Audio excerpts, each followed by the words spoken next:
পড়তে বসলে তোকে আবার কে ডিস্টার্ব করে শুনি? কে ডিস্টার্ব করে শুনুন তাহলে।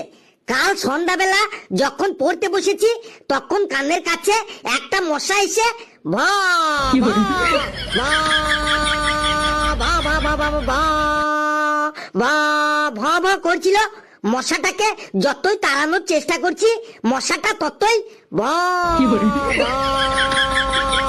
ভা ভা ভা করেই যাচ্ছে। সেই মশাটাকে তাড়াতে আমার প্রায় 2 ঘন্টা লেগে গেল। মশাটাকে তাড়িয়ে তারপরে যখন আবার পড়তে বসেছি ঠিক তখনই 10-12টা কুকুর আমাদের বাড়ির সামনে এসে চিল্লাতে শুরু করলো, গাউ গাউ গাউ, আও, আও, বাহ, বাউ, বাউ, বাউ। এইভাবে 10-12টা কুকুর আমাদের ঘরের সামনে এসে চিল্লাতে শুরু করলো, বাউ।